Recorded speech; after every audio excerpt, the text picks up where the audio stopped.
First of all, I want to just thank you all for the privilege to be here, not only hopefully to serve you for a few minutes here, but also to attend. I have some friends that have gone to TED in the past, and I've been thinking about coming, and I was on the edge, and then I got invited, and I said, I want to come. So I've attended about 2/3 of this, and I've gotten an enormous amount, not only from the speakers, but from so many people that I've met. I don't think in all the places I've spoken or been around, and I've been privileged to be in a lot of great places, as I'm sure you have, I've ever seen such a concentration of both talent, brains, but also passion and a common value. There's a community here about contribution, and it's really beautiful. So I thank you. I'll be back as a participant myself on an ongoing basis, and I thank everybody for their participation as well very much. Thank you. I have to tell you, I'm both challenged and excited. My excitement is I get a chance to give something back. My challenge is the shortest seminar I usually do is 50 hours. And I'm not exaggerating. I do weekends, and what I do more than that, obviously, coach people, but I'm into immersion. Because how'd you learn language? You didn't learn it by just learning principles. You got in it, and you did it so often that it became real. And my stuff isn't pre-programmed. You know, something happens in the room, I ask a question, and I play off what's going there. And 17 minutes, that's not going to happen. I know we're going to put the principles across, and I'm beyond respectful to the format, and I've gotten great value from it, although Lisa Randall, I felt very tough for how to explain Einstein's theories in 18 minutes. To make sure that you're served, though, because I really came here to serve, is I put some tapes in your box, but I want you to know that if you want to use net time, I call it no extra time, to learn some of these things and use them at a deeper level, if you call my office and you're from TED, you're on the list, you can get any product I have, there's no charge for it. And if you ever want to come to a seminar, I'd love to have you as my guest as well for something in more depth. So my gift to you, too. Thank you. Thank you. So, the race begins. I've probably put a lot in here because I really want to try and serve you, and I hope it doesn't just sound like philosophy since we can't do the interaction at the same level, although I hope you'll participate with me a bit. The bottom line of why I'm here is that I'm really in a position, I'm not here to motivate you, obviously, you don't need that. And a lot of times that's what people think I do, and it's the furthest thing from it. What happens though is people say to me, well, I don't need any motivation. And I say, well, that's interesting, that's not what I do. I'm the why guy. I don't know why you do what you do. What is your motive for action? What is it that drives you in your life today, not 10 years ago, or are you running the same pattern? Because I believe that the invisible force of internal drive activated is the most important thing in the world. I'm here because I believe emotion is the force of life. All of us here have great minds. You know, most of us here have great minds, right? I don't know if I'm in the category, but we all know how to think. And with our minds, we can rationalize anything. We can make anything happen. We can, I agree with what was described a few days ago about this idea that people work in their self-interest. But we all know that you don't work in your self-interest all the time. Because when emotion comes into it, the wiring changes in the way it functions. And so it's wonderful for us to think intellectually about how the life of the world is, and especially those who are very smart. We can play this game in our head, but I really want to know what's driving you. And what I'd like to maybe invite you to do by the end of this talk is explore where you are today for two reasons. One, so that you can contribute more. And two, so that hopefully we can not just understand other people more, but maybe appreciate them more and create the kinds of connections that can stop some of the challenges that we face in our society today. They're only going to get magnified by the very technology that's connecting us, because it's making us intersect. And that intersection doesn't always create the view of everybody now understands everybody and everybody appreciates everybody. So I've had an obsession basically for 30 years. And that obsession has been what makes the difference in the quality of people's lives? What makes a difference in their performance? Because that's what I got hired to do. I got to produce the result now. That's what I've done for 30 years. I get the phone call when the athlete is burning down on national television and they were ahead by 5 strokes and now they can't get back on the course. And I got to do something right now to get the result or nothing matters. I get the phone call when the child is going to commit suicide, and I got to do something right now. And in 29 years, I'm very grateful to tell you I've never lost one in 29 years. It doesn't mean I won't someday, but I haven't done it. And the reason is an understanding of these human needs that I want to talk to you about. So when I get those calls about performance, that's one thing, like how do you make a change?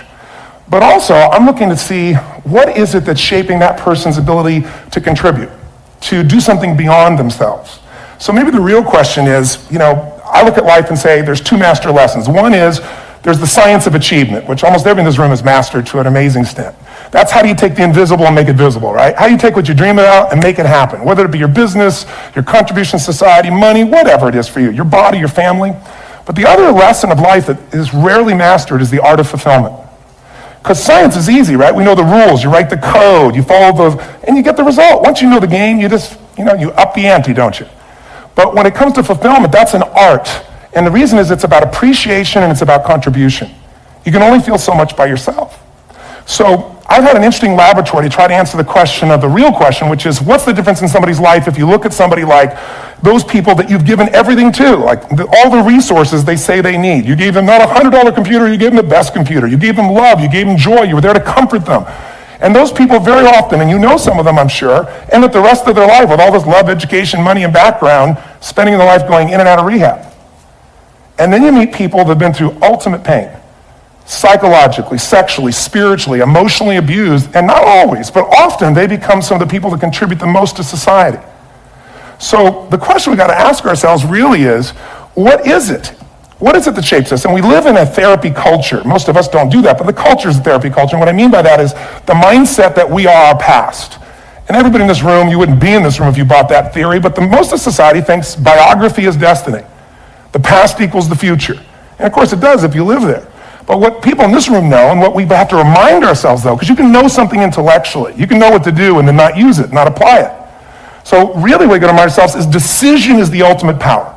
That's what it really is. Now when you ask people, have you failed to achieve something? How many have ever failed to achieve something significant in your life? Say I. Thanks for the interaction on a high level there. But if you ask people, why didn't you achieve something? Somebody who's working for you, or a partner, or even yourself. When you fail to achieve a goal, what's the reason people say they failed to achieve? What do they tell you? Tell me. Come on, out loud. Didn't know enough, didn't have the knowledge, didn't have the money, didn't have the time, didn't have the technology. I didn't have the right manager. Didn't have the Supreme Court.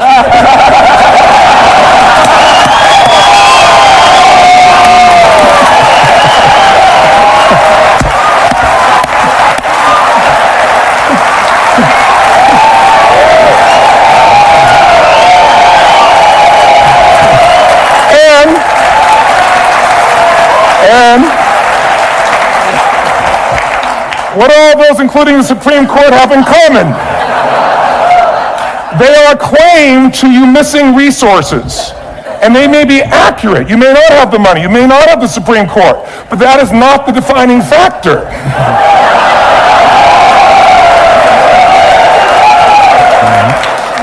And you correct me if I'm wrong.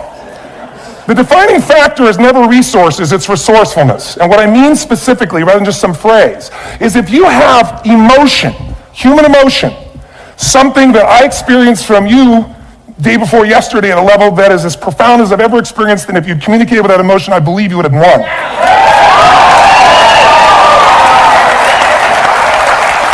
But how easy for me to tell him what he should do. Idiot, Robbins. But I know when we watched the debate at that time, there were emotions that blocked people's ability to get this man's intellect and capacity and the way they came across to some people in that day. Because I know people that wanted to vote in your direction and didn't, and I was upset. But there was emotion that was there. How many know what I'm talking about here? Say I. So emotion is in. If we get the right emotion, we can get ourselves to do anything. We can get through it. If you're creative enough, playful enough, fun enough, can you get through to anybody, yes or no? If you don't have the money, but you're creative and determined enough, you find the way. So this is the ultimate resource, but this is not the story that people tell us, right? The story people tell us is a bunch of different stories. They tell us we don't have the resources, but ultimately, if you take a look here, flip it up if you would. They say, what are all the reasons they have in common? We've said that. Next one, please. He's broken my pattern. But I appreciated the energy, I'll tell you that. What determines your resources? We said decisions shape destiny, which is my focus here. If decisions shape destiny, what determines it is 3 decisions. What are you going to focus on? Right now, you have to decide what you're going to focus on. In this second, consciously or unconsciously. The minute you decide to focus on something, you've got to give it a meaning. And whatever that meaning is produces emotion. Is this the end or the beginning? Is God punishing me or rewarding me, or is this the roll of the dice? And emotion then creates what we're going to do, or the action. So think about your own life, the decisions that have shaped your destiny. And that sounds really heavy, but in the last 5 or 10 years, 15 years, haven't there been some decisions you've made that if you made a different decision, your life would be completely different? How many can think of one, honestly? Better or worse? Say I. So the bottom line is maybe it was where to go to work, and you met the love of your life there. Maybe it was a career decision. I know the Google geniuses I saw here. I understand that their decision was to sell their technology at first. What if they made that decision versus to build their own culture? How would the world be different? How would their lives be different? Their impact. The history of our world is these decisions. When a woman stands up and says, no, I won't go to the back of the bus, she didn't just affect her life. That decision shaped our culture. Or someone standing in front of a tank. Or being in a position like Lance Armstrong when someone says to you, you've got testicular cancer. That's pretty tough for any male, especially if you ride a bike. Right? You got it in your brain, you got it in your lungs. But what was his decision of what to focus on? Different than most people. What did it mean? It wasn't the end, it was the beginning. What am I going to do? He goes off and wins 7 championships he never won once before the cancer because he got emotional fitness, psychological strength. That's the difference in human beings that I've seen of the 3 million I've been around. Because that's what my lab. I've had 3 million people from 80 different countries that I've had a chance to interact with over the last 29 years. And after a while, patterns become obvious. You see that South America and Africa maybe connect in a certain way, right? Other people say, oh, that sounds ridiculous. It's simple. So what shaped Lance? What shapes you? 2 invisible forces. Very quickly. 1, state. We all have had times. Have you had a time you did something and after you did it, you thought to yourself, I can't believe I said that. I can't believe I did that. That was so stupid. Who's been there? Say aye. Have you ever done something after you do it, you go, that was me. Right? It wasn't your ability, it was your state. I show people how to change that quickly, but what I want to finish with quickly here is your model of the world is what shapes you long term. Your model of the world is the filter. That's what's shaping us. That's what makes people make decisions. We want to influence somebody, we got to know what already influences them. And it's made up of 3 parts, I believe. First, what's your target? What are you after? Which I believe, it's not your desires. You can get your desires to goals. How many of you got a goal, a desire, and thought, is this all there is? How many have been there? Say aye. So it's needs we have. I believe there are 6 human needs. Second, once you know what the target that's driving you is, and you uncover it for the truth, you don't form it, you uncover it. Then you find out what's your map. What's the belief systems that are telling you how to get those needs? Some people think the way to get those needs is destroy the world. Some people is to build something, create something, love someone. And then there's the fuel you pick. So very quickly, 6 needs. Let me tell you what they are. First one, certainty. Now these are not goals or desires. These are universal. Everyone needs certainty that they can avoid pain and at least be comfortable. Now how do you get it? Control everybody, develop a skill, give up, smoke a cigarette. And if you got totally certain, ironically, even though we all need that, like if you're not certain about your health or your children or money, you don't think about much more. You're not sure the ceiling's going to hold up. You're going to listen to any speaker. But while we go for certainty differently, if we get total certainty, we get what? What do you feel if you're certain? You know what's going to happen, when it's going to happen, how it's going to happen. What would you feel? Bored out of your mind. So God, in her infinite wisdom, gave us a second human need, which is uncertainty. We need variety. We need surprise. How many of you here love surprises? Say aye. You like the surprises you want.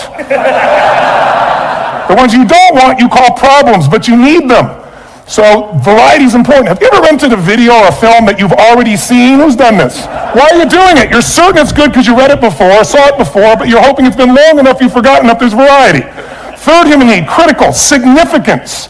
We all need to feel important, special, unique. You can get it by making more money. You can do it by being more spiritual. You can do it by getting yourself in a situation where you put more tattoos and earrings in places humans don't want to know.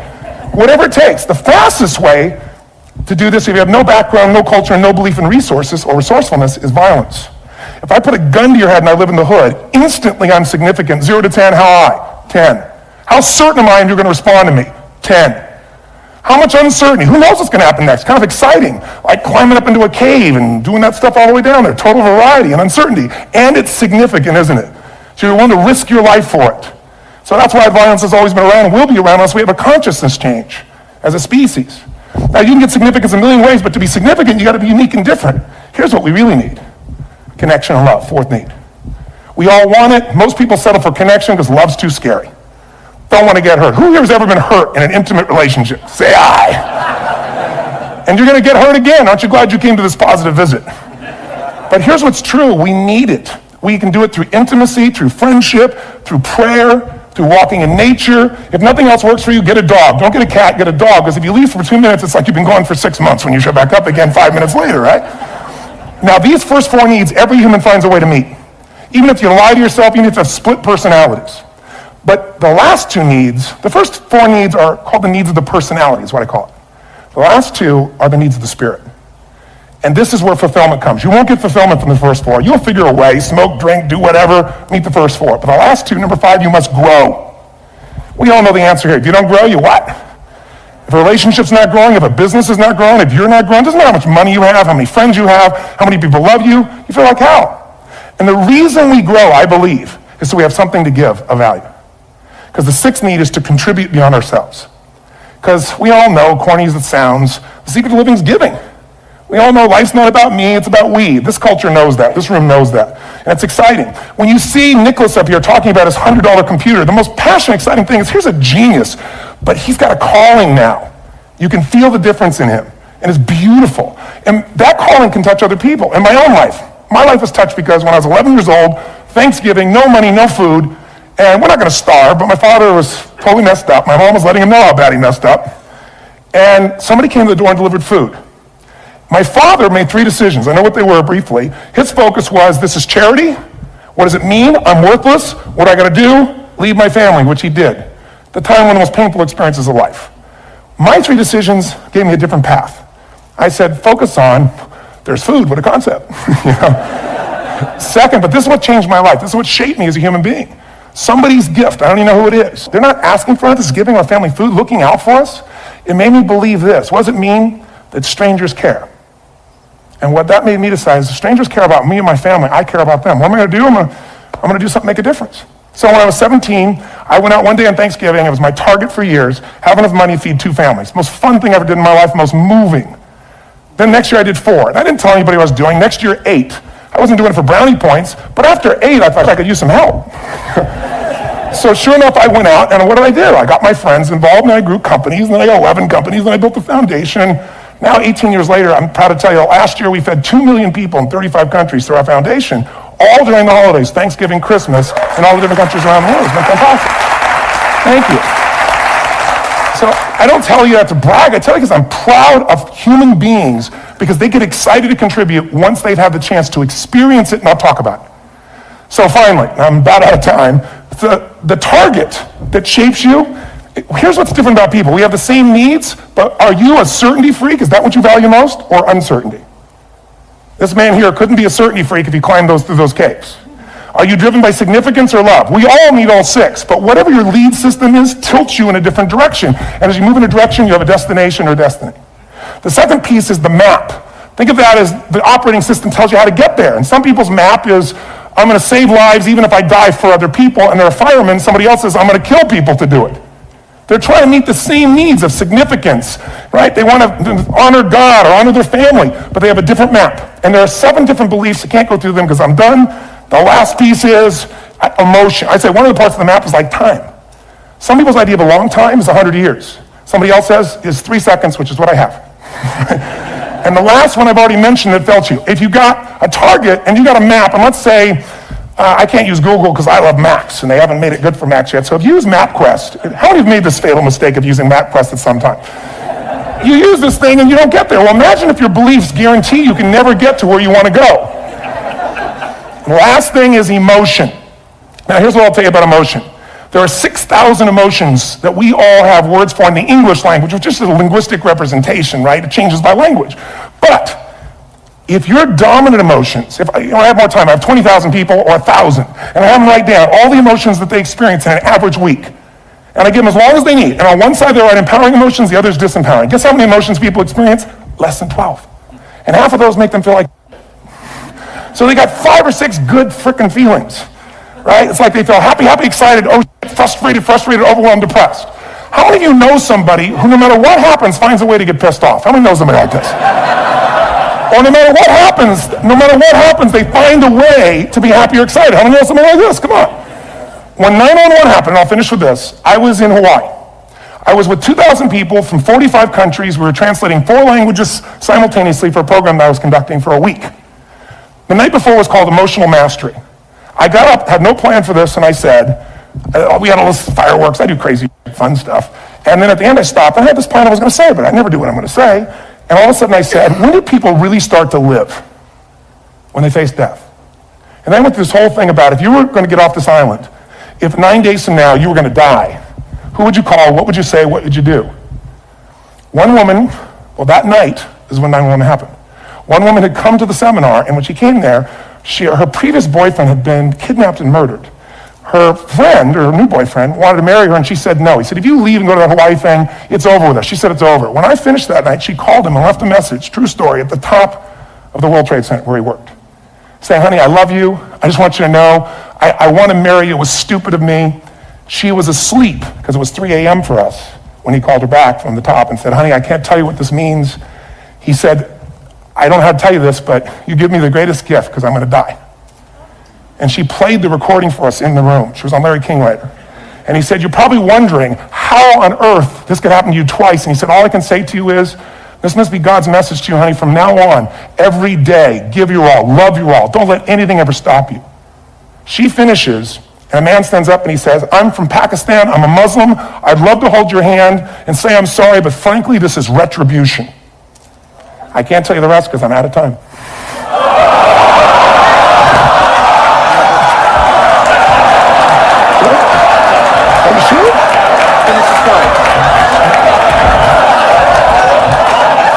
10 seconds.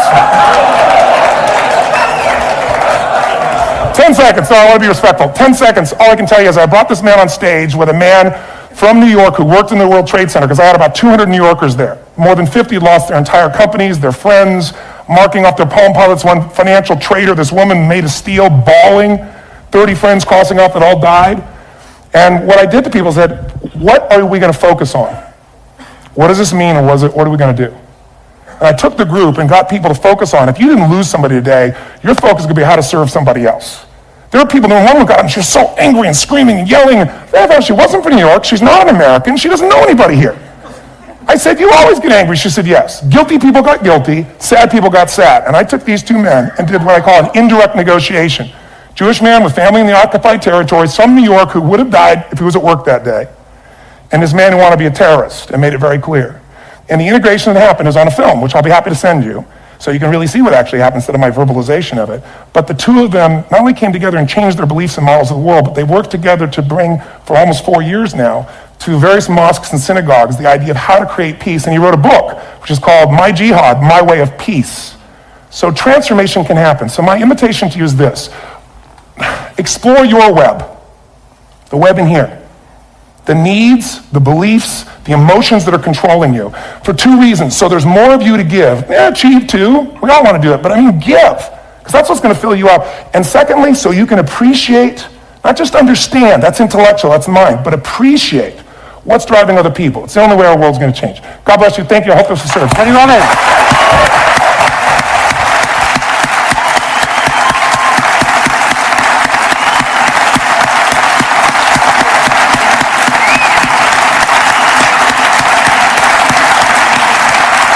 Tony, come on, Papa. You gotta just recognize it. Thank you very much.